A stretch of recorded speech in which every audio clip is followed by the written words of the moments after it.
செய்யறதுக்கு ஒரு வெல்னஸ் கோச்சா இருக்கேன்.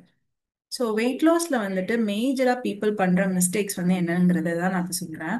அதாவது என்னன்னா, லைக் வந்து ஒரு காலையில ஒரு 7 மணிக்கு சாப்பிட்றாங்க அப்படின்னா கம்மியா சாப்பிட்றாங்களாம். அதுக்கப்புறம் வந்துட்டு ஒரு 11 ஓ கிளாக் போல கம்மியா ஏதாவது ஃப்ரூட்ஸ் நட்ஸ் அந்த மாதிரி சாப்பிட்றாங்க. தென் அகைன் மத்தியானம் வந்துட்டு பேலன்ஸ்டு பிளேட்டா சாப்பிட்றேங்கிறாங்க. தென் அகைன் வந்துட்டு ஈவினிங் வந்து ஒரு ஸ்நாக் எடுத்துக்கிட்டேன். அண்ட் அகைன் நைட்டு வந்து டின்னர் கம்ப்ளீட் பண்ணிட்டேன்னு சொல்றாங்க. ஸோ வந்து ஃபர்ஸ்ட் ஆஃப் ஆல் வந்துட்டு நல்லா புரிஞ்சுக்கோங்க. வெயிட் லாஸ் வந்து யாருனாலும் பண்ணலாம். நீங்க வந்துட்டு ரொம்ப லோ ஜிஐ ஃபுட், அதாவது கம்மி கேலரி இருக்கிற ஃபுட்டா வந்துட்டு நீங்க சாப்பிட்டீங்கன்னா உங்களுக்கு பெரிய அளவுல வந்து வெயிட் கெயின் இருக்காது. மேபி உங்களுடைய பிசிக்கல் ஆக்டிவிட்டி அதிகமா இருந்ததுன்னா வெயிட் லாஸ் வந்து நடக்கும். ஆனா ஃபேட் லாஸ் நடந்து உங்களுக்கு வெயிட் லாஸ் நடந்தா மட்டும்தான் உங்களுடைய வெயிட்டை வந்து நீங்க வந்து என் ரிசல்ட்ஸ் குவிக்கா வர முடியும். ஓகேங்களா?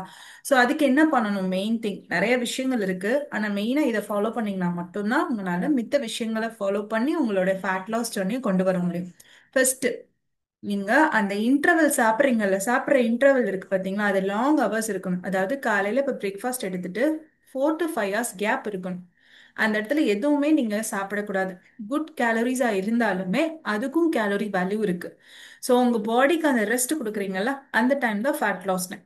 ஸோ இந்த மாதிரி அதுக்கப்புறம் மத்தியானம் சாப்பிட்டுட்டு அகைன் ஒரு கேப் விட்டுட்டு நீங்க வந்து டைரக்டா டின்னருக்கு தான் போகணும். இந்த மாதிரி ஃபாலோ பண்ணீங்கன்னா உங்களுக்கு ஃபேட் லாஸ் வந்து அங்க நடக்கும். அது எப்படி நடக்குது, அது எல்லாமே உங்களுக்கு ப்ராப்பர் வேல எஜுகேட் பண்ணி இன்னும் எப்படி ஈஸியா வந்துட்டு ஃபேட் லாஸ் பண்ணி உங்க ஹெல்த்தி வேல வெயிட் லாஸ் பண்ணி மெயின்டைன் பண்றதுங்கிறதையும் நாங்க வந்து எஜுகேட் பண்ணிட்டு இருக்கோம். நீங்க ரெடியா இருந்தீங்கன்னா இந்த நம்பருக்கு காண்டாக்ட் பண்ணுங்க. Very all the best.